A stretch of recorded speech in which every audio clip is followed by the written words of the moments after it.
So if you remember yesterday, we talked about imperialism in Southeast Asia. So in the Philippines, in Vietnam, Laos, Cambodia, Singapore, and how the Berlin Conference had divided up much of the oceanic islands. So we talked about Southeast Asia, and we talked about Australia and the oceanic islands, and the Berlin Conference dividing up these islands amongst the imperialized nations. So like the United States, Germany, Britain, and France all had their own control. Now we're going to move on to Africa.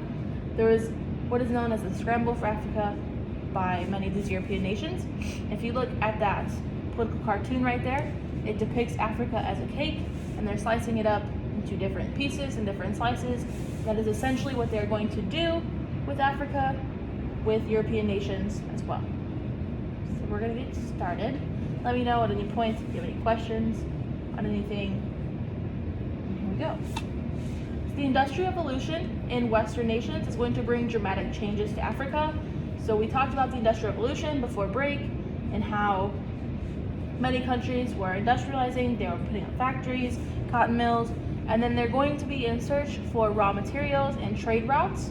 That is one of the reasons they're imperializing. And the Industrial Revolution in these Western nations, in Europe, is going to bring dramatic changes to Africa. So because of things happening in Western nations, it's going to affect Africa, it's going to affect the world. So previous to the 19th century Europeans, they were confined to the periphery of Africa. They lacked the technology to explore the interior of what they referred to it as the Dark Continent.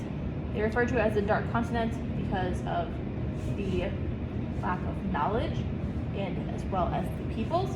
So they didn't have the technology to go inland to Africa. They mainly just explored the exterior, the coastal lines is what they focused on. They were unable to move inland.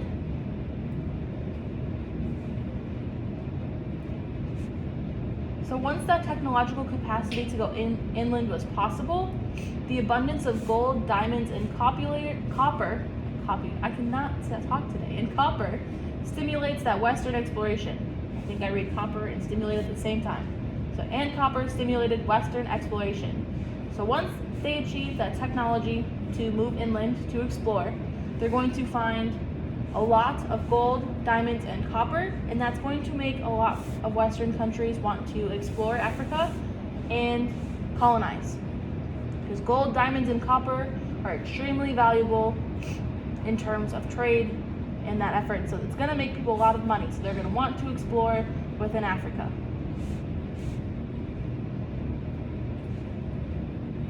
So journalists are going to promote exploration of Africa. They're going to write about continent's mysteries.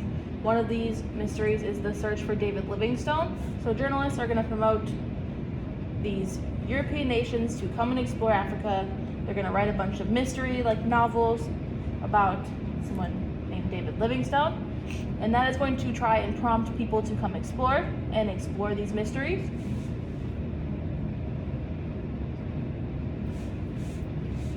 And then South Africa is going to be one of the first parts of Africa that is settled by Europeans. So we have the Industrial Revolution prompting the changes in Africa. Initially, the Europeans didn't have the technology to explore inland. They're going to get some technology in part of the because of the Industrial Revolution. They're going to find gold, diamonds, and copper. That's going to make people want to explore. Journalists are going to write mysteries about Africa. That's going to make people want to explore.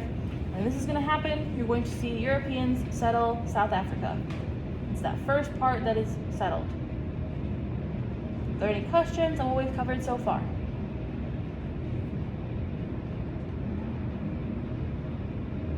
Okay, I'm going to move on here. In 1652, the Dutch East India Company is going to found Cape Town, and it's going to be a supply station that is en route to Asia. So these Dutch settlers are called Boers or Afrikaners. So the Dutch East India Company is going to come in, found Cape Town, that's a supply station. So for these ships that are making their way from Europe to Asia, where they have to surround the southern tip of Africa, that Cape Town is going to be a supply station for these ships to stop. And then, if you remember in that video we watched the other day, the crash course video, they mentioned the Dutch and their role in the expansion inland to Africa. So if you look at that map, the little red area is what was founded in 1700, the orange is by 1750, and that yellow is by 1795. So you can see how they continued to move inland as the years went on.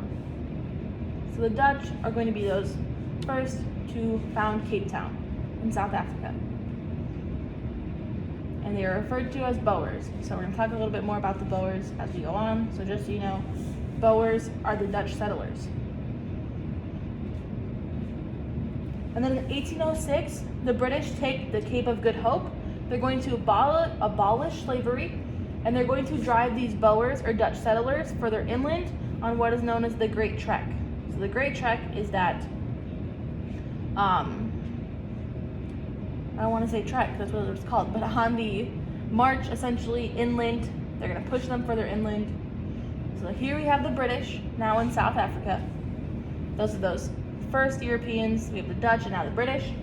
So the British are going to take that red part of the map, that's the Cape Colony, it's part of the British Empire.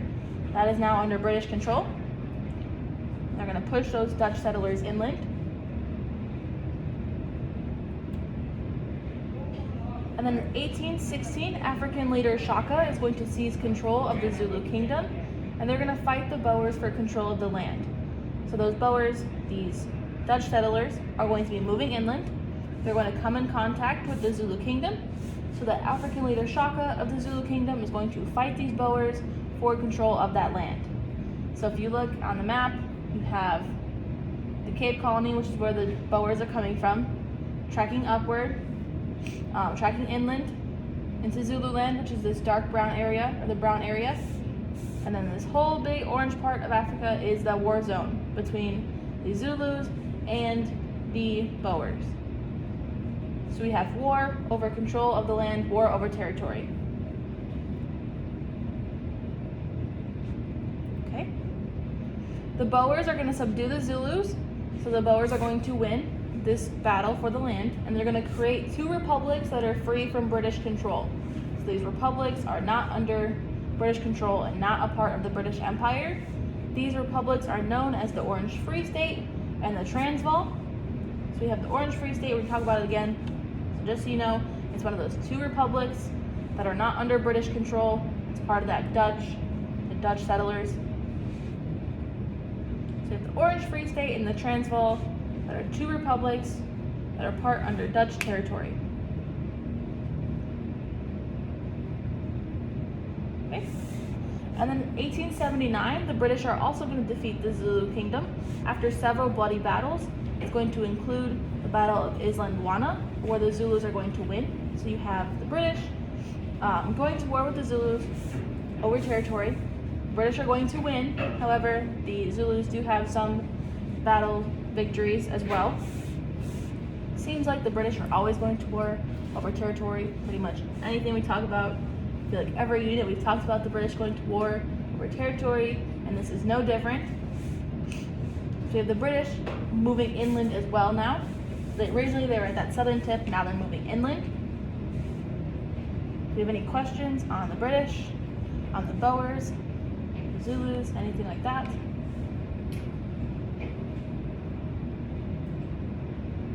Okay. So we have the Xhosa people of South Africa are going to resist British rule. They're going to have the cattle killing movement. So they're killing their cows in order to starve the British. So the Xhosa people are killing their own cows in order to starve the British and kill the British cows as well. Their goal was to kill off the British by starvation. So 400,000 cows are going to be slaughtered, but 40,000 of the Xhosa people are going to die of starvation, which is ultimately going to make the British imperial goals easier to achieve. There's less people to fight with. It's easier for them to move inland. So this green part of the map is where the Xhosa people had control. They're going to try to resist that British Empire, but the British are going to move in and take control of that ultimately as well. Okay. So we have British businessman Cecil Rhodes is going to found the De Beers Consolidated, which is the company that seeks to control diamond fields of that Orange Free State, of that republic that is free of British control. So Cecil Rhodes is going to found this company that wants to gain control of diamond fields within this Orange Free State, which is this orange part on the map right here. So he's trying to gain control of the diamond fields of Africa as a whole eventually. If you look at this map right here, it spans from the southern tip to the northern tip of control. So you have British businessmen playing a part now as well.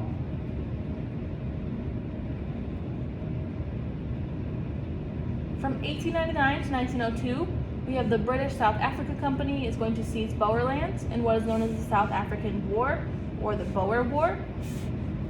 For the South African War, the South Africa Company is going to go to war with the Boer people, again those Dutch settlers within the Orange Free State and the Transvaal. They're going to go to war. The British are going to take those lands and now make them a part of British control.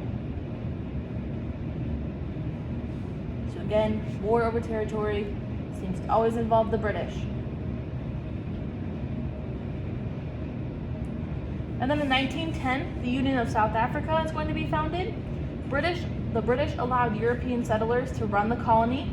So the leaders of South Africa are going to be all white men, and they're going to run that colony in South Africa. They're going to be in charge of the British Empire in South Africa.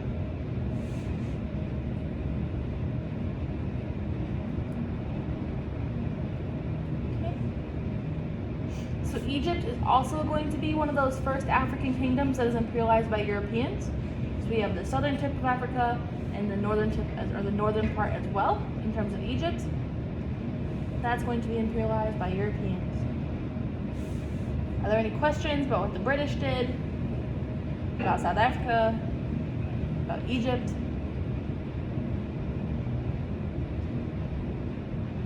Okay, cool.